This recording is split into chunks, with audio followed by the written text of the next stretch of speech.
ओम नमः शिवाय। हर हर महादेव। आज वैशाख माह के शुक्ल पक्ष की चतुर्थी तिथि है। शुक्ल पक्ष में आने वाली चतुर्थी तिथि को विनायक चतुर्थी के नाम से जाना जाता है और इस दिन गणेश जी भगवान की पूजा अर्चना करके बल बुद्धि के दाता गणेश जी भगवान का व्रत रखा जाता है। वैसे तो शुक्ल और कृष्ण पक्ष की चतुर्थी को गणेश जी भगवान का व्रत और पूजन किया जाता है, लेकिन जो शुक्ल पक्ष में चतुर्थी तिथि आती है उसमें चंद्रमा के दर्शन नहीं किए जाते और कृष्ण पक्ष की चतुर्थी में चंद्रमा के दर्शन करके विधिवत पूजा अर्चना करने के बाद ही व्रत का पालन किया जाता है। जो भी गणेश भक्त विनायक चतुर्थी के व्रत रखना चाहता है तो वो वैशाख माह के शुक्ल चतुर्थी से शुरू कर सकता है, फिर पूरे साल व्रत रखकर चैत्र नवरात्रा के दौरान जो विनायक चतुर्थी आती है उस दिन इस व्रत का उद्यापन किया जाता है। जब भी गणेश जी की पूजा करें तो गणेश जी को सिंदूर का तिलक लगाएं और 11 या 21 गांठें दुर्वा घास की अर्पित करें। उसके बाद गणेश जी के 12 नामों का स्मरण करते हुए विनायक चतुर्थी की व्रत कथा सुने। व्रत कथा सुनने के बाद गणेश जी की आरती करके पूजा को संपन्न करें। भगवान गणेश जी को लड्डू या मोदक का भोग लगाएं। अगर ये संभव नहीं है तो आप गुड़ का भोग भी लगा सकते हैं। सभी श्रोताओं के मंगल जीवन की कामना करते हुए शुरू करते हैं आज की कथा। प्रेम से बोलो विघ्न विनाशक गणेश जी महाराज की जय हो। कैलाश पर्वत पर शिव पार्वती का दिव्य निवास था। शिव जी जो सृष्टि के संहारक और योग के प्रतीक हैं, प्राय ध्यान में लीन रहते थे। दूसरी ओर उनकी पत्नी देवी पार्वती हिमालय की पुत्री थी और वो अत्यंत सौम्य, करुणामयी तथा प्रेम से परिपूर्ण थी। यद्यपि देवी पार्वती स्वयं शक्ति का ही स्वरूप है, लेकिन उनके हृदय में एक विशेष इच्छा यह थी कि मैं भी मातृत्व की भावना का अनुभव करूं। पार्वती चाहती थी कि उनके पास एक पुत्र हो जो उनका सदा साथ दे और मैं उसके साथ ढेरों बातें करूं, खूब दुलार प्यार करूं। जब शिवजी भगवान समाधि में लीन हो तो वह मेरा अच्छे से ख्याल रखे। तो एक दिन भगवान शिव अपनी साधना में लीन थे तो पार्वती जी ने अपने शरीर से उतारे हुए हल्दी के उबटन को एकत्रित करके एक सुंदर बालक की प्रतिमा बनाई और उस मूर्ति को अपने प्रेम और मातृ शक्ति से प्राण देकर जीवन दान दे दिया। वह बालक तेजस्वी था जिसका रूप और सौंदर्य बहुत ही अद्भुत था। उसने पार्वती माता को प्रणाम करके कहा कि माता कहो क्या आज्ञा है। तो पार्वती माँ ने उसे अपने बालक के रूप में स्वीकार किया और उससे कहा कि बेटा तुम्हारा नाम गणेश है। गणेश बहुत ही आज्ञाकारी था। वह अपनी माँ के प्रति समर्पित था। उसकी बुद्धि और शारीरिक शक्ति अलौकिक थी और पार्वती के हृदय में भी अपने पुत्र के लिए खूब दुलार और स्नेह था। तो पार्वती माता कहने लगी कि बेटा मैं स्नान करने जा रही हूँ, तुम दरवाजे पर खड़े हो जाना, किसी को भी अंदर मत आने देना, चाहे वो कोई भी हो।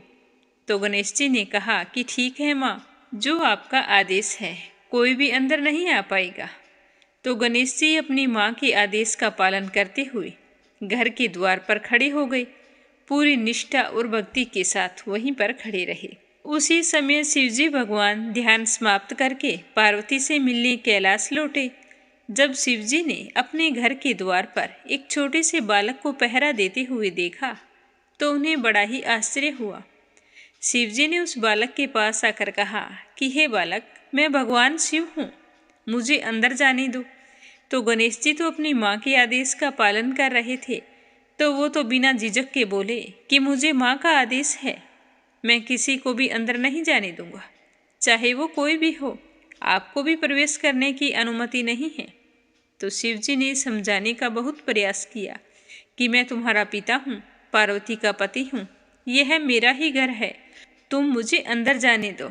लेकिन गणेश जी तो अपने माँ के आदेश से हटने के लिए तैयार नहीं थे, तो उन्होंने पूरी दृढ़ता से कहा कि मैं आपको अंदर नहीं जाने दूंगा।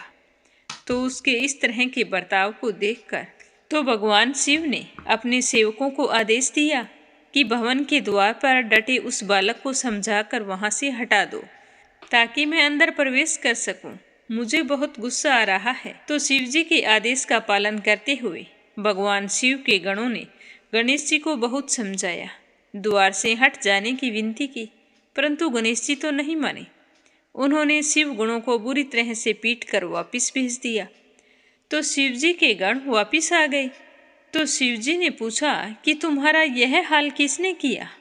तो वो बताने लगे कि उस बालक ने हमें बुरी तरह से मारा है। तो भगवान शिव सोचने लगे कि छोटा सा बालक है और इतने गणों को मार पीट कर भगा दिया। तो शिव जी को बहुत ही गुस्सा आ गया और उन्होंने अपने त्रिशूल को उठाया और गणेश जी के पास जाकर उनका सर धड़ से अलग कर दिया। गणेश जी का शरीर निर्जीव होकर धरती पर गिर पड़ा। जब पार्वती स्नान करके बाहर आई तो देखा कि उनके प्रिय पुत्र का सिर कट चुका है और वह निर्जीव पड़ा है। तो उनका हृदय दुख से फट पड़ा। उनका मात्र हृदय यह दृश्य सहन नहीं कर सका और वे जोर जोर से विलाप करने लगी। समस्त सृष्टि उनकी पीड़ा से थरथराने लगी। उनका दुख जल्द ही प्रचंड क्रोध में बदल गया। देवी पार्वती ने अपनी दिव्य शक्तियों को जागृत कर लिया और उनकी क्रोधमयी दृष्टि से संपूर्ण ब्रह्मांड में तबाही मचने लगी। प्रकृति का संतुलन बिगड़ गया और समस्त देवतागण भयभीत हो गए। देवी पार्वती ने घोषणा की कि अगर गणेश को पुनर्जीवित नहीं किया गया तो मैं सारी सृष्टि का विनाश कर दूंगी। तो सारे देवता मिलकर शिव जी के पास गए और विनती करने लगे कि पार्वती का क्रोध किसी तरह से शांत करो, गणेश जी को पुनर्जीवन दान दो, वरना आज तो अनर्थ हो जाएगा। शिव जी को भी अपने किए पर पश्चाताप हो रहा था। तो वो पार्वती के पास जाकर बोले कि पार्वती, मैंने अज्ञानतावश यह गलती कर दी है और अब मैं तुम्हारे पुत्र को पुनः जीवन दान देने का वचन देता हूँ।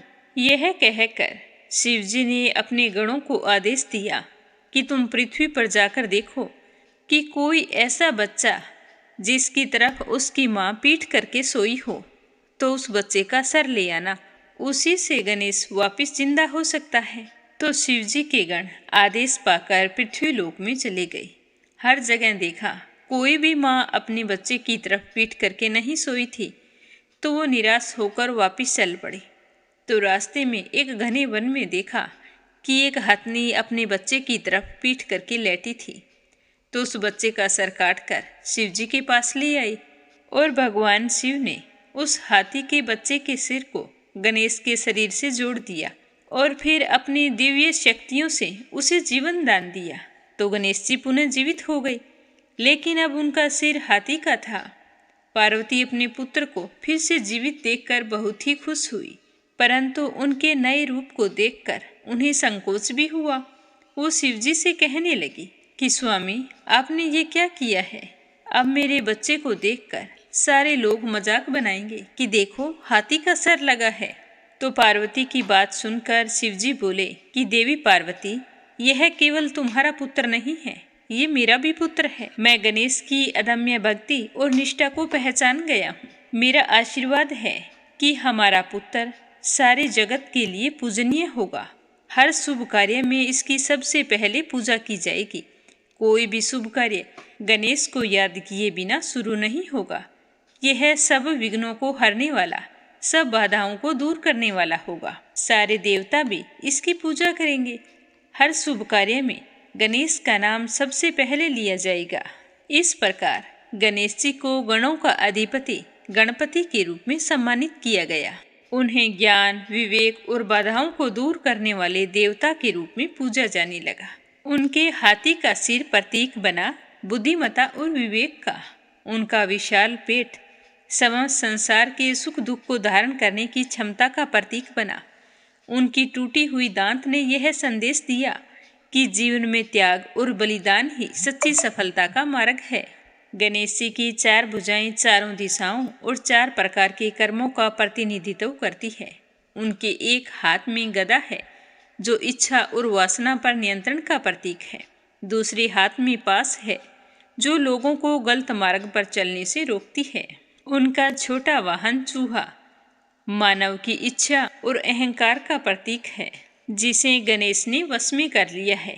गणेश के अन्य प्रतीक जैसे उनकी बड़ी सी सूंड और छोटी छोटी आंखें हमें यह सिखाती है कि जीवन में सूक्ष्म और गहन दृष्टिकोण रखना चाहिए। उनके बड़े कान हमें यह सिखाते हैं कि सुनने की क्षमता जीवन में बहुत ही महत्वपूर्ण है। हमें दूसरों की बातों को हमेशा ध्यान से सुनना चाहिए। बोलो गणेश जी महाराज की जय हो। अब अपने सुनते हैं धरती माता की कहानी। मान्यता के अनुसार हर व्यक्ति को अपने जीवन में धरती माता की कहानी अवश्य सुननी चाहिए। माना जाता है कि मनुष्य ने चाहे कितने भी व्रत, उपवास, पूजा पाठ की हो, लेकिन धरती माता की कहानी सुनकर उसका उद्धापन ना किया हो तो आपको मरने के बाद जमीन नहीं मिलती। इसीलिए जरूरी है कि कार्तिक मास में या फिर वैशाख के महीने हमें धरती माता की कथा अवश्य सुननी चाहिए। फिर विधि विधान से इसका उद्धापन करना चाहिए। तो आइए सुनते हैं धरती माता की कहानी। प्रेम से बोलो धरती माता की जय हो। एक समय की बात है, एक बूढ़ी महिला रहती थी। उसके धर्म कर्म में खूब रुचि थी। हमेशा दूसरों की सेवा के लिए तैयार रहती थी। सुबह जल्दी उठना, बाड़, पीपल, तुलसी आदि में जल डालना, विष्णु जी, कान्हा जी की पूजा करना, यह उसके रोज के नियमों में शामिल था। इतना सब कुछ करने के बाद ही दूसरा काम किया करती थी। उसने अपने जीवन में इतना दान किया कि उसका सारा घर खाली हो गया। यहाँ तक कि उसने आवश्यक वस्तुएं भी दान में दे दी। फिर इसी तरह एक दिन उसके अत्यधिक धर्म पुण्य करने के कारण धर्मराज जी का सिंहासन हिलने लगा। तो धर्मराज जी कहने लगे कि ऐसा दानी कौन हो गया है जिसके धर्म पुण्य के कारण मेरा सिंहासन हिल रहा है। फिर धर्मराज जी कहने लगे कि अगर यह दानी इसी तरह दान पुण्य करता रहेगा तो एक दिन जरूर मेरा सिंहासन छीन लेगा। फिर अपने दूत से कहने लगे कि तुम जाओ, जल्दी से इस दानी का पता लगाओ। फिर धर्मराज जी ने इस कार्य के लिए यमराज को भेज दिया। यमराज ने दानी का पता लगाने के लिए धरती पर आकर एक कोढ़ी मनुष्य का रूप धारण किया और फिर वह कोढ़ी रूप धारण करके उसी गांव में आ गया जहां पर वो बुढ़िया रहती थी। वह कोढ़ी सारे दिन गांव में कपड़ा मांगते हुए घूमता रहा, लेकिन किसी ने भी उसे तन ढकने के लिए कपड़ा नहीं दिया। सर्दियों का समय था और बहुत तेज ठंडी हवा चल रही थी। वह आदमी फटे पुराने वेश में घूमते हुए सभी के घरों के आगे आवाज लगाता रहा कि कोई मुझे कपड़ा दे दो, कोई मुझे कपड़ा दे दो। तन ढकने के लिए मेरे पास कुछ नहीं है और इतनी भयंकर ठंड में मेरी जान निकल जाएगी। कोई तो होगा जो मुझ पर दया करे। पर किसी ने उसकी इस बात की परवाह नहीं की। सारा दिन यमराज कोढ़ी का रूप धारण किए घूमते रहे, पर किसी ने भी कपड़ा नहीं दिया। रात होने को आई, तभी वह उस बुढ़िया के घर के आगे से गुजर रहा था। तो उसने आवाज लगाई कि कोई मुझे तन ढकने के लिए कपड़ा दे दो। तो उसकी यह आवाज बुढ़िया के कानों में पड़ी। तो वह अपनी बहू से कहने लगी कि बहू उठो, जाकर देखो कि बाहर कौन है। मुझे यह किसी मंगते भिखारी की आवाज़ लगती है। बेचारे को सर्दी लग रही होगी। तुम बाहर जाओ और देखो, उसे पूछो कि उसे क्या चाहिए। तो बहू अपनी सास की बात सुनकर कहने लगी कि माँ जी, अपने द्वार पर तो कोई ना कोई आता जाता ही रहता है मांगने के लिए। ना आप दिन में चैन लेती हैं और ना ही रात में सोने देती हैं। आपको पता है आधी रात हो चुकी है, इसीलिए तुम भी सो जाओ और मुझे भी सोने दो।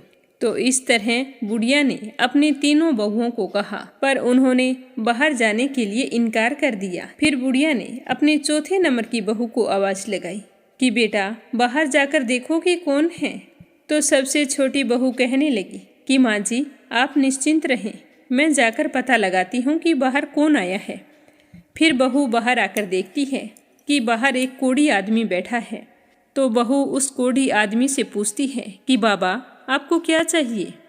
तब वह कोढ़ी रूप धारण किए हुए यमराज कहता है कि मैं तो कोढ़ी आदमी हूँ, मेरे पास कपड़े भी नहीं हैं, मुझे बहुत सर्दी लग रही है।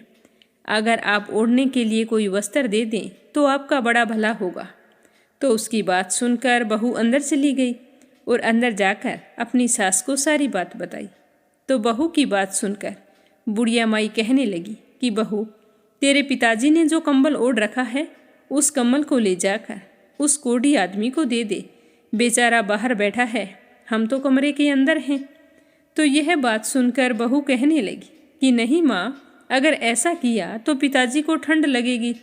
तो बुढ़िया माई कहने लगी कि ये ले, मेरी गुदड़ी ले जा और तेरे पिताजी को दे दे और उनके पास से कम्बल ले जाकर उस भिखारी को दे दे।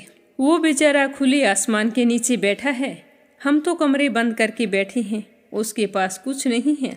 कम से कम एक कम्बल होगा तो सर्दी से कुछ तो बचाव होगा। तो बहू ने अपनी सास की बात मानते हुए कम्बल ले जाकर बाहर बैठे उस आदमी को दे दिया। वह भिखारी आदमी उस कम्बल को लेकर उसके द्वार से खड़ा होकर चला गया और सीधे धर्मराज के पास गया। वहां जाकर कहने लगा कि महाराज, ये लो कम्बल। गांव के बाहरी हिस्से में एक बुढ़िया माई रहती है, वह बहुत ही अधिक दान पुण्य करती है। अब उसके घर में एकमात्र यही कम्बल बचा था, वो भी मुझे दे दिया। उसने नई और पुरानी सभी चीज़ों का दान कर दिया है। उसके घर में दान के लिए अब कुछ भी नहीं बचा है। तो यमराज की बात सुनकर धर्मराज जी कहने लगे कि अब तो वो बुढ़िया मेरा सिंहासन लेकर रहेगी। फिर धर्मराज जी दूत से कहने लगे कि तुम जाओ और उस बुढ़िया माई को यहाँ लेकर आओ। तो वह दूत धर्मराज जी की आज्ञा का पालन करते हुए उस बुढ़िया माई को लेने के लिए धरती पर आए और उसे साथ लेकर चले गए। बुढ़िया माई ने वहाँ पहुँचकर जैसे ही पहला कदम उठाया तो रखने के लिए नीचे पानी था, उसे पैर रखने के लिए धरती नहीं मिली। तो यह देखकर बुढ़िया माई हैरान हो गई और जहाँ बुढ़िया माई खड़ी थी वहीं रह गई। फिर मन में विचार करती हुई भगवान से कहने लगी कि हे भगवान, ये क्या है, अब मेरा क्या होगा? मेरे पैरों के नीचे तो धरती नहीं है, मुझे धरती चाहिए। तब भगवान कहने लगे कि बुढ़िया माई, तूने धरती मोल नहीं ली, अब मैं तुम्हें धरती कहाँ से ला कर दूँ? तो यह बात सुनकर बुढ़िया माई गुस्से में होकर कहने लगी कि जब मुझे खड़ी रहने के लिए और चलने के लिए धरती ही नहीं मिलेगी तो आप मुझे यहाँ लेकर क्यों आई हैं? तो धर्मराज जी कहने लगे कि धरती तो जो मोल लेता है उसी को यहाँ पर धरती मिलती है। फिर बुढ़िया माई विनम्र भाव से कहने लगी कि महाराज, मैं यह सब कुछ नहीं जानती, धरती मोल किस प्रकार लेते हैं, मुझे यह सब कुछ आप बताइए। मैं बिना धरती के यहाँ पर कैसे रहूँगी? यहाँ स्वर्ग लोक में मेरा क्या काम है? मुझे अब धरती मोल लेने की सारी विधि बताओ और मृत्यु लोक में कुछ समय के लिए वापस भेज दो। फिर मैं धरती मोल लेकर ही आपके दूतों के साथ वापस आऊँगी। यदि मेरे बेटे बहू ने मेरी काया को जला दिया तो फिर मेरे लिए धरती मोल कौन लेगा? कौन धरती माँ की कहानी सुनेगा? फिर तो मैं धरती नहीं ले सकूंगी और ना ही स्वर्ग का आनंद उठा पाऊंगी। तो बुढ़िया माई की बात सुनकर धर्मराज जी मन ही मन विचार करते हुए कहने लगे कि बुढ़िया माई, ठीक है, तू जा। फिर यह कहकर धर्मराज जी ने अपने दूतों को बुढ़िया माई के साथ धरती पर भेज दिया। उधर बुढ़िया माई रात में ही मर गई थी और जब सुबह हुई तो बेटे बहू उसके अंतिम संस्कार की तैयारी कर रहे थे। जब संस्कार की तैयारी हो गई तो उसके बेटे अर्थी को उठाकर जाने लगे। अर्थी लेकर आधे रास्ते पहुँचे थे कि बुढ़िया माई कहने लगी कि बेटा, तुम मुझे कहाँ लेकर जा रहे हो? तब उसका बड़ा बेटा कहने लगा कि माँ, इतनी जल्दी भूतनी कैसे बन गई? तब बुढ़िया माई कहने लगी, नहीं बेटा, मैं भूतनी नहीं हूँ, मैं तो तेरी माँ हूँ। मैं 7 दिन के लिए धरती पर आई हूँ और 8वें दिन यहाँ से वापस चली जाऊंगी। मुझे तो धर्मराज जी ने यहाँ पर भेजा है। तो उसके बेटे कहने लगे कि माँ, तुम्हें वापस आना था तो तुम गई क्यों? तो वो कहने लगी कि बेटा, क्या करूँ, मैंने अपने जीवन में धर्म पुण्य तो बहुत किए थे, लेकिन धरती माता की ना तो कभी कहानी सुनी और ना ही धरती मोल ली, इसीलिए मुझे वहाँ पर धरती नहीं मिली है। जहाँ भी मैं पैर रखती हूँ वहाँ पानी ही पानी हो जाता है। मेरे प्रार्थना करने पर धर्मराज जी ने मुझे यहाँ पर धरती माता की कहानी सुनने के लिए भेजा है। 7 दिन कहानी सुनूंगी, फिर उसका उद्यापन करके वापस चली जाऊंगी। तो यह सुनकर उसके बेटे अपनी माँ को घर ले आए। तो घर आकर बुढ़िया माई अपने बेटे से कहने लगी कि बेटा, ब्राह्मण को बुलाकर आज से 7 दिन तक मुझे धरती माता की कहानी सुनानी शुरू करो। 7 दिन मैं कहानी सुनूंगी, उसके बाद उसका उद्यापन करके 8वें दिन मैं वापस चली जाऊंगी, फिर दोबारा लौटकर कभी नहीं आऊंगी। तो बुढ़िया माई की बात सुनकर उसके सारे बेटे असमंजस में पड़ गए और सोचने लगे कि क्या करें। तभी एक बुजुर्ग पंडित वहाँ पर आया और कहने लगा कि बेटा, तुम्हारी माँ भगवान के दरबार में जाकर आई है और फिर से अपनी काया में आ गई तो यह सच कह रही है। भगवान ने ही इसको यहाँ भेजा है। यह अपने जीवन में बहुत ही धर्मपरायण थी। अब जैसा तुम्हारी माँ कहती है वैसा ही करो।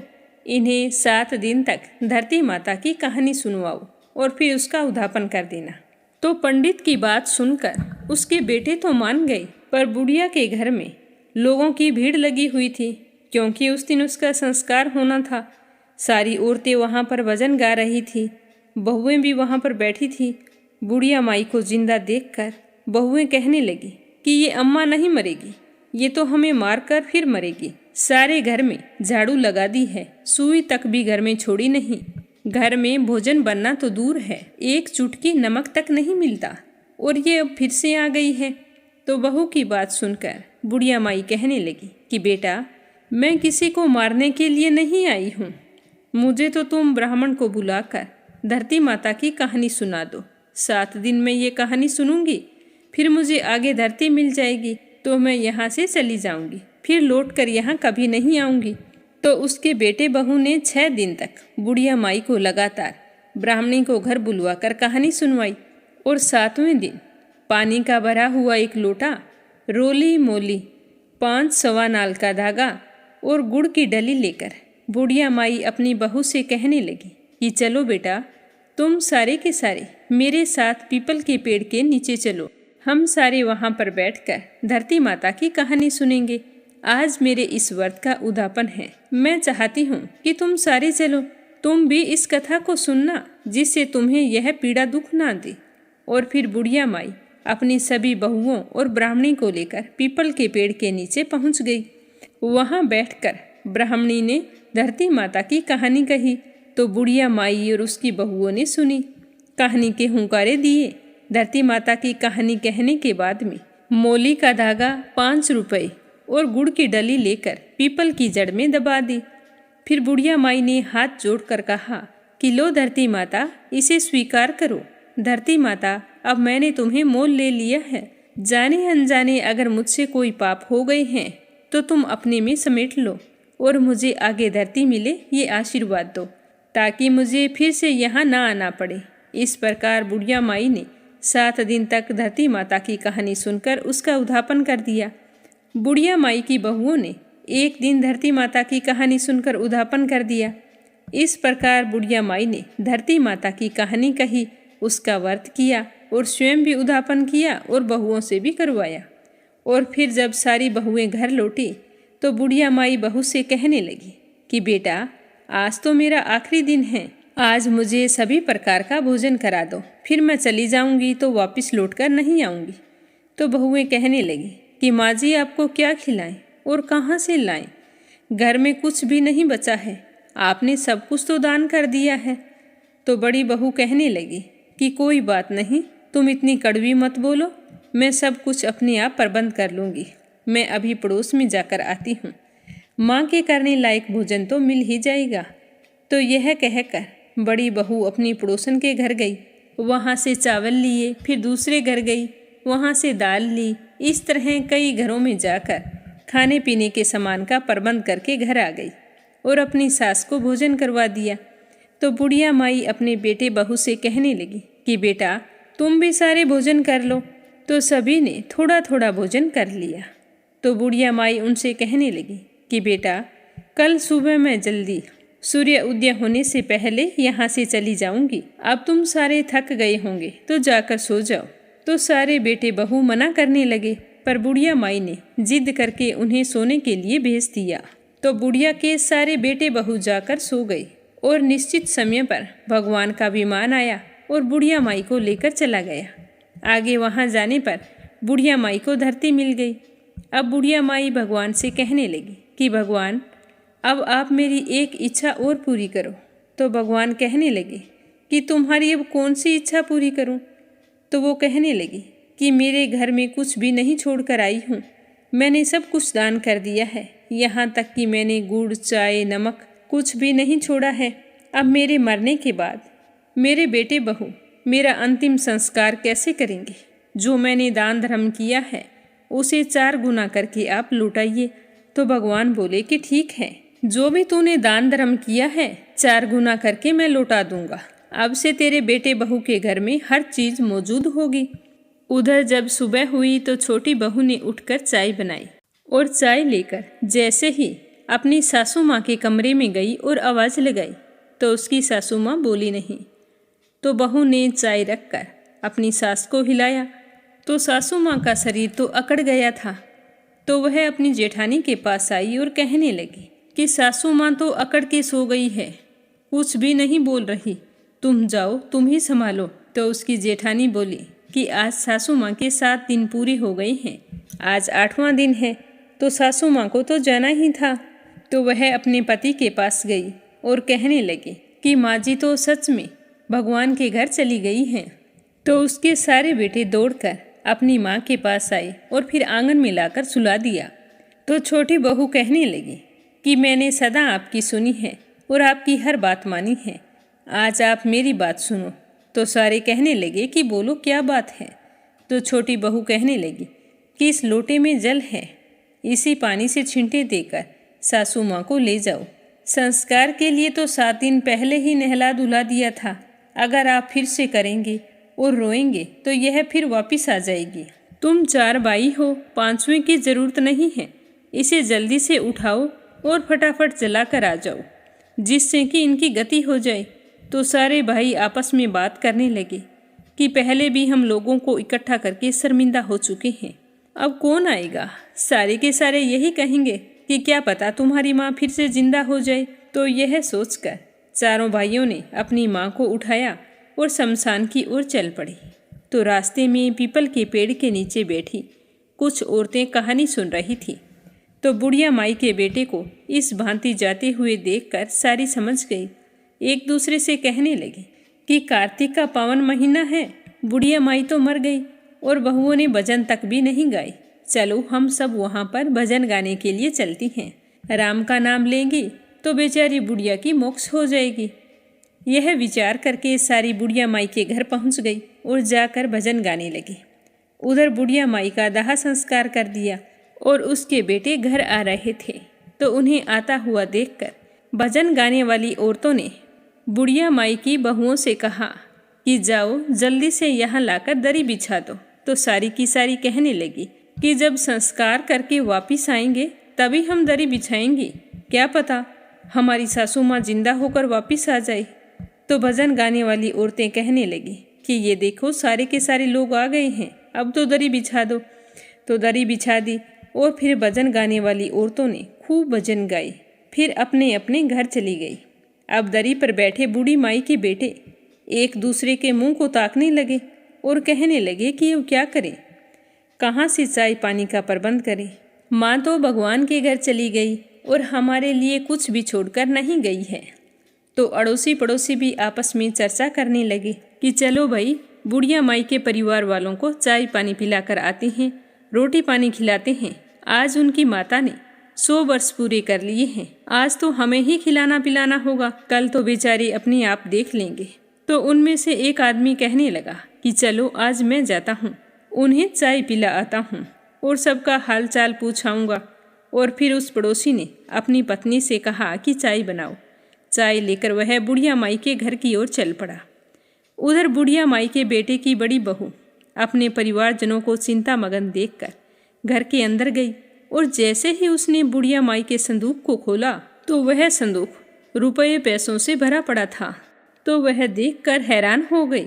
रसोई में गई तो वहाँ आटे के बोरे, गुड़, खांड, खाने पीने का सारा सामान मौजूद था, सब्जियाँ, मसाले सब कुछ पड़ा था। उनकी रसोई सारी सामग्रियों से युक्त थी। तो यह देखकर बहू बहुत ही खुश हुई, सोचने लगी कि माँ अपने बेटे पोतों के लिए बहुत दान धर्म करती थी और अपने घर में भी वह धन वापस देकर गई है। यह सोचकर खुशी खुशी बाहर आई और अपने पति से कहने लगी कि आप एक बार अंदर आइए। तो उसका पति कहने लगा, अभी तो माँ का संस्कार करके आए हैं, कैसे तो घर के अंदर जाएं और कैसे घर के बाहर जाएं। तो बहू कहने लगी कि मैंने आपको स्नान करने के लिए पानी डाल दिया है, आप जल्दी से स्नान करो और अंदर आओ, हमें बाहर जाने की कोई ज़रूरत नहीं है। तो यह सुनकर उसके पति ने स्नान किया और फिर अंदर गया अपनी पत्नी के कहे अनुसार संदूक को खोला तो देखा उसके अंदर तो खूब सारे रुपए पड़े थे। तो उसकी पत्नी कहने लगी कि अब चलो रसोई घर में। तो रसोई घर में जाकर देखा तो रसोई में खाने का सारा प्रबंध था। तो देखकर उसका पति हैरान हो गया और अपनी पत्नी से कहने लगा कि माँ तो हमें बहुत सारा धन देकर गई है। तो फिर दोनों पति पत्नी बाहर आए। अपने भाइयों को और बहू ने अपनी देवरानियों से कहा कि चाय बनाओ, चावल बनाओ और रोटी सब्जी बनाओ। संस्कार के बाद जब घर आते हैं तो कांदियों के लिए चावल बनाने होते हैं। तो उसकी देवरानियां कहने लगी कि जेठानी जी, हमारे घर में तो कुछ भी नहीं है। तो उसकी जेठानी बोली कि तुम घर के अंदर जाओ और देखो कि क्या है क्या नहीं है। तो यह सुनकर सारी बहुएं अंदर गई तो देखा रसोई में सारा सामान पड़ा था। फिर वे सारी अपने अपने कमरों में गई। सभी ने अपने अपने संदूक खोले। बड़ी बहू के संदूक में चौगुना धन था, बाकी सबके संदूक में थोड़ा थोड़ा, और छोटी बहू के संदूक में कुछ नहीं था। जैसा पहले था वैसा ही अब पड़ा था, क्योंकि उसने कभी भी बुढ़िया माई की सेवा नहीं की थी और ना ही कभी मीठे शब्दों में बातचीत की थी। तो उसी समय उसका पड़ोसी चाय लेकर उनके घर आया तो देखता है कि उनके चूल्हे में तो आग जल रही थी। कहीं सब्जी बन रही थी, कहीं चाय, कहीं रोटी, कहीं दाल पक रही थी। तो यह देखकर उनका पड़ोसी तो हैरान हो गया और सोचने लगा कि इनका काम तो अच्छे से चल रहा है। ऐसा मन में विचार करता हुआ वह पड़ोसी बुढ़िया माई के बेटों से कहने लगा कि मैं तो आपके लिए चाय लेकर आया था और आप तो चाय बना रहे हैं। तो बुढ़िया माई का बेटा बोला कि चाय तो दे दो, परंतु रोटी मत लाना, क्योंकि रोटी तो ये देखो हमारे घर में बनाई जा रही है। हमारी माँ हमें सब कुछ देकर गई है। उसने हमारे लिए ही दान पुण्य किया था और आज वो हमें सब कुछ मिल गया है। आज हमारे घर में अन्न और धन की कोई कमी नहीं है। हे धरती माता, जैसे आपने बुढ़िया माई का अगला और पिछला सुधार किया, वैसे ही सबका सुधारना। जैसे बुढ़िया माई को धरती मिली, वैसी धरती माता सबको मिले। जो भी औरत कार्तिक स्नान करके व्रत रखे, दान पुण्य करे, धरती माता की कथा सुने, उसकी 7 पीढ़ियां राज करे। बोलो धरती माता की जय हो। बोलो लक्ष्मीपति नारायण के अनंत स्वरूपों की जय हो। यह कहानी भगवान श्री राम, लक्ष्मण और सीता जी की है। इस कथा को सुनने का नियम भी लिया जाता है। और वैसे अगर कार्तिक के महीने पूरे महीने हम इसे सुनते हैं तो हमारी सारी मनोकामनाएं पूर्ण होती है और अन्न धन के भंडार भरे रहते हैं। जब भगवान श्री राम, लक्ष्मण और सीता जी अपने पिताजी दशरथ की आज्ञा से वनवास जाने लगे तो रास्ते में सभी तीर्थ, गंगा, यमुना, गोमती नदियों में पितर तर्पण एवं वन में कंदमूल, फल फूल खाते हुए अपना समय व्यतीत करने लगे। ऐसा करते करते कई महीनों बीत गए। कार्तिक का महीना आया तो कार्तिक महीने की पहली तिथि के दिन सीता माता ने सुबह जल्दी उठकर स्नान किया और लक्ष्मण जी अपने भाई राम जी की आज्ञा से फल फूल लाकर माता सीता को दे दिए। तब माँ सीता ने 4 पत्तल परोसी तो लक्ष्मण कहने लगा कि भाभी माँ, हम तो 3 ही हैं, फिर ये 4 पत्तल किसके लिए हैं? तो सीता माता कहने लगी कि 3 तो हम हैं, 1 पत्तल गौ माता की है। राम जी, लक्ष्मण जी और गौ माता की पत्तल परोस कर सीता माता बैठ गई। तो राम जी पूछने लगे कि आपने अभी तक भोजन करना शुरू क्यों नहीं किया? तो सीता माता कहने लगी कि मैं तो कार्तिक के महीने में राम कथा सुनाती हूँ, ये मेरा नियम है। राम कथा सुनने के बाद ही फल ग्रहण करूँगी। तो राम जी कहने लगे कि कथा तुम मुझे सुना दो। तो सीता माता कहने लगी कि आप मेरे पति हैं, मैं आपको कथा कैसे सुनाऊं? तो लक्ष्मण जी बोले कि भाभी माँ, मुझे सुना दो। तो सीता माता कहने लगी, नहीं, आप मेरे देवर हैं, औरत की बात तो औरत ही सुने, आपको मैं कथा नहीं सुना सकती। तो लक्ष्मण जी सोचने लगे कि इस जंगल में औरत कहाँ से मिलेगी? अगर नहीं मिली तो भाभी तो भूखी रह जाएगी। अगर भाभी भोजन नहीं करेंगे तो हम भी भोजन नहीं करेंगे। तो सोचते हुए लक्ष्मण जी ने अपनी माया से एक नगरी का निर्माण किया। उस नगरी में सारी सुख सुविधाएं थी। वहाँ की सारी चीज़ें सोने की थी। सारी चीज़ें सोने की होने के कारण उस नगरी का नाम सोन नगरी रखा गया। सोन नगरी के लोग बहुत ही घमंडी थे, क्योंकि उस नगर में कोई गरीब नहीं था। तो लक्ष्मण जी ने कहा कि भाभी माँ, पास ही में एक नगरी है, तुम वहाँ कुएं पर जाकर बैठ जाना। वहाँ पर पानी लेने के लिए पनिहारिनें आएंगी तो उन्हें तुम राम कथा सुना देना। तो सीता माता कुएं पर जाकर बैठ गई। तो वहाँ पर कोई औरतें पानी लेने आ रही थी, कोई जा रही थी, उनका तांता लगा हुआ था। तो देखकर सीता माता ने उनसे कहा कि राम राम बहनों। तो एक ने भी जवाब नहीं दिया, सारी चुपचाप चली गई। तो उनके जवाब ना देने पर सीता माता बहुत ही उदास हुई और वहीं पर बैठ गई। तभी वहाँ पर एक छोटी सी लड़की आई। उसे देखते ही सीता माता ने कहा कि बाई राम राम। तो उसने कहा राम राम। तो सीता माता उससे कहने लगी कि बाई तुम मेरी राम कथा सुन लो। तो वो कहने लगी कि मेरे घर पर काम है। तो सीता जी ने कहा कि मेरे पति राम और मेरे देवर भूखे बैठे हैं। तब लड़की बोली कि मेरी भी माँ मेरा घर पर इंतजार कर रही है। यह कहकर लड़की वहाँ से जाने लगी। तो सीता माता को गुस्सा आ गया और सीता माता के क्रोध के कारण सारी सोने की नगरी साधारण सी हो गई और उस लड़की के पास जो सोने का घड़ा था वो मिट्टी का घड़ा बन गया। अब लड़की जब घर गई तो उसकी माँ कहने लगी कि बाई ये क्या हुआ। तब वो लड़की कहने लगी मेरे को तो नहीं पता। आज जब मैं पानी लेने गई थी तो वहाँ पर एक साध्वी बैठी थी, मुझसे कह रही थी राम कथा सुन ले, पर मैंने तो कहा कि मैं नहीं सुनूंगी। क्या पता उसने कुछ कर दिया हो। तो उसकी माँ कहने लगी कि बेटा तुम वापस जाओ और जाकर उसे राम कथा सुनो। तो लड़की कहने लगी कि नहीं माँ, मैं वापस नहीं जाऊंगी, उसने कथा सुनने से मना कर दिया। तो उनकी बहू देख कर बोली कि माँ जी, अगर आपकी आज्ञा हो तो मैं राम कथा सुनकर आती हूँ। तो उसकी सास ने कहा कि हाँ ठीक है सुना। तो बहू ने घड़ा उठाया और कुएं पर चली गई। वहाँ जाकर देखा तो सीता माता वहाँ पर बैठी थी, लेकिन वो उससे कुछ नहीं बोली। तो वो भी जाकर कुएं से पानी भरने लगी। घड़े को भर ले और फिर वापस खाली कर दे, भर ले फिर वापस खाली कर दे, इसी तरह से करती रही। काफ़ी समय बीत जाने पर सीता माता उसे देखकर कहने लगी कि तुम्हारे घर पर कोई काम नहीं है क्या, इस तरह घड़ा भर रही हो और खाली कर रही हो। तो वो कहने लगी कि माता जी मैं तो सारा काम करके आई हूँ। तो सीता माता कहने लगी कि तूने मुझे माँ कहकर बुलाया है, बेटा तू मेरी कहानी सुनेगी क्या। तो वो कहने लगी कि माता जी आप कहानी सुनाओ, मैं प्रेम से सुनूंगी। तो सीता माता ने कहा कि बेटा तूने मेरी मृत्यु लोक में मदद की है, भगवान तेरी स्वर्ग लोक में रक्षा करेंगे। यह कहकर सीता माता ने कहानी कहनी शुरू कर दी।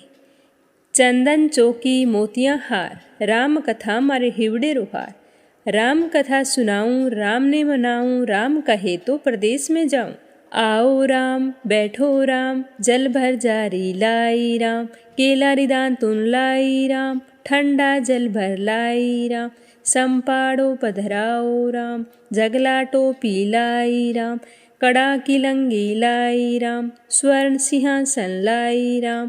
तापरे आप विराजो राम, झालर टिकारा लाई राम। शंख ध्वनि गरणाऊं राम, हिवड़े हीरा सोवे राम। निरखता मन मोहे राम, चरण शरण में आई राम। शरण आपरी ले लो राम, माखन मिश्री लाई राम। माखन मिश्री अरोघो राम, दूध भर कटोरी लाई राम। मेवा चिरंजी परोसो राम, खाती मीठी चाखा राम। चरखो फरखो अरोगो राम, रुच रुच भोग लगाओ राम। जो भावे सो ले ल्यो राम, जल भर जारी लाई राम। अबे आचमन कर लो राम, रे श्याम में गमछो लाई। हाथ मुँह पोंछ लो राम, पुष्पा स्यों सेज बिछाऊं राम। आंतरिया छिड़काऊं राम, हिंगलूं डोलिया दलाऊं राम। सीता जी चरण दबावे राम, सुख बरसेज पोडो राम। हाजर पंखा ढोलूं राम, थामे राम हामे राम। रोम रोम में राम ही राम, घट घट माँ बिराजो राम। मुख में तुलसी बोलो राम, खाली मिजाज कई काम को। जब बोलो जब राम ही राम, बोलो पंछी राम राम। पूर्ण होवे मंगल काम। राम कथा पूर्ण हुई तो सीता जी ने कहा कि हे बेटा तूने मेरी राम कथा सुनी, मेरी सहायता की है, मेरे राम लक्ष्मण जी को जिमाया है। भगवान तेरी भी रक्षा करेंगे, तुझे स्वर्ग का सुख मिलेगा। तो सीता माता ने खुश होते हुए उपहार स्वरूप उसे अपने गले का हार उतार कर दे दिया। जब वो अपने घर गई तो उसका मटका सोने का हो गया। तो सासू जी ने कहा कि बहू, ये सब कुछ कैसे हुआ? तो वो कहने लगी कि माँ, मैं तो सीता माता से राम कथा सुनकर आई हूँ, ये इसी का फल है। तो उसकी सास कहने लगी कि बहू, तुम ऐसा करना, अब रोजाना नियम से सीता माता से राम कथा सुनने चली जाना। तो सास की बात सुनकर बहू ने हाँ कर दी।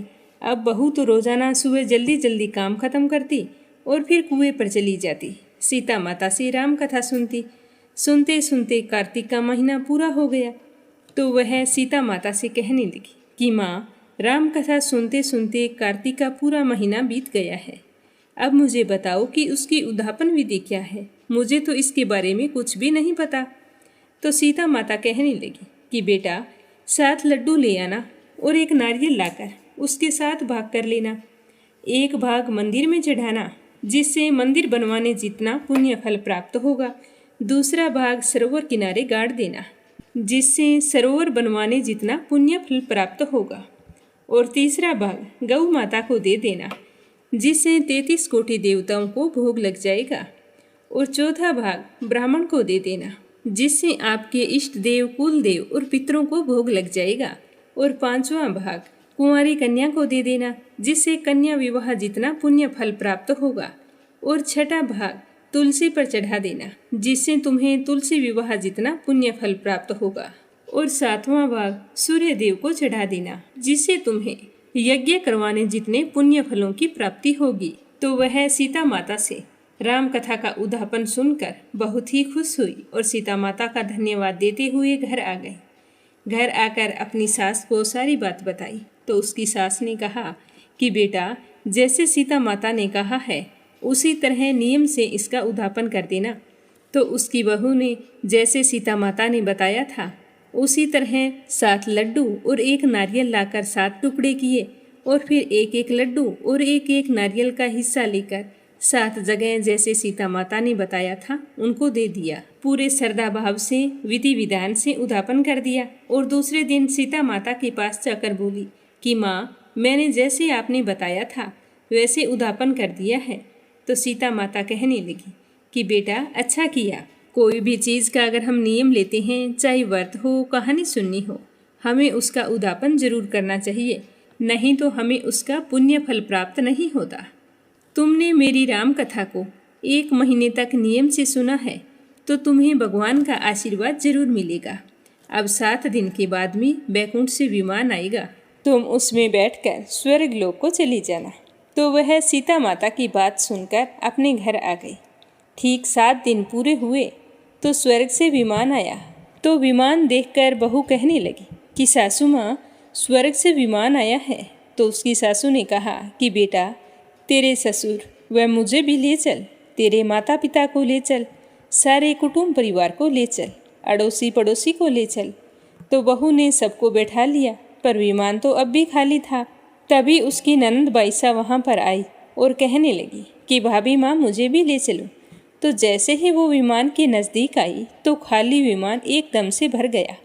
तो वो कहने लगी कि भाभी सा, ये क्या है? उसकी सास भी कहने लगी कि मेरी बेटी को देखते ही विमान कैसे भर गया? तो उसकी बहू कहने लगी कि माँ जी, ननद बाईसा ने अपने जीवन में कभी भी कोई धर्म पुण्य का कार्य नहीं किया है, तो इसे स्वर्ग में अभी जगह नहीं मिलेगी। तो उसकी ननद कहने लगी कि भाभी, मैं तो अज्ञानी हूँ, ना समझ हूँ, नादान हूँ, मुझे बताओ कि मुझे धर्म कर्म कैसे करना है। तो उसकी भाभी ने कहा कि तुम पहले कार्तिक मास में राम लक्ष्मण की कथा सुनो, फिर आपके लिए भी बैकुंठ से विमान आएगा। इस तरह वो ननंद भाभी बात कर रही थी कि सारे गांव के लोग इकट्ठे हो गए और पूछने लगे कि बहू, तूने ऐसा कौन सा पुण्य काम किया था जिसके पुण्य प्रताप से तुम्हें स्वर्ग से विमान लेने आया है? तो बहू कहने लगी कि मैंने तो कुछ नहीं किया, मैं तो सीता माता से प्रतिदिन राम कथा सुनती थी और नियम से उद्यापन भी किया है। तो सारे गांव वाले कहने लगे कि बहू, हमें भी राम कथा सुनाओ। तो बहू ने राम कथा कहनी शुरू कर दी और सारे नर नारी कथा सुनने लगे। राम कथा संपूर्ण होते ही सारी नगरी सोने की हो गई। अब बहू ने कहा कि अब से इस राम कथा को नियम से सुनना, जो कोई राम कथा को सुनेगा उसे मेरे ही समान फल प्राप्त होगा। बाद में उसका नियम से उद्यापन भी करना है। तो सारे लोग सुनकर राम लक्ष्मण की जय जयकार करने लगे और विमान स्वर्ग में चला गया। 7 स्वर्ग के दरवाजे खुल गए। पहले द्वार पर नाग देवता, समस्त देवी देवता फूलों की वर्षा करने लगे। तो देवताओं ने बहू से पूछा कि तूने कौन सा पुण्य काम किया था। तो उसने कहा कि मैंने तो राम लक्ष्मण और जानकी की कहानी सुनी है। तो सारे देवी देवताओं ने कहा कि हम तुमसे बहुत ही खुश हैं, तुम वरदान मांगो, क्या मांगना चाहती हो। तो वो कहने लगी कि मेरे पास तो सारी सिद्धियां हैं, अगर मुझे वरदान देना है तो यह वर दो कि जो भी व्यक्ति श्रद्धा व भक्ति से राम कथा, राम लक्ष्मण जानकी की कहानी सुनेगा उसको मेरे समान पुण्य फलों की प्राप्ति होगी। तो देवताओं ने उसे तथास्तु कहते हुए फूलों की वर्षा की और फिर चारों ओर श्री राम की जय जयकार होने लगी। प्रेम से बोलो श्री राम जय जय राम।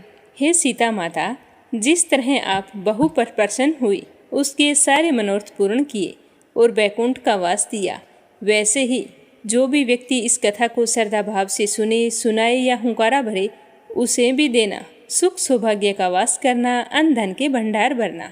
जय हो सीता माता की।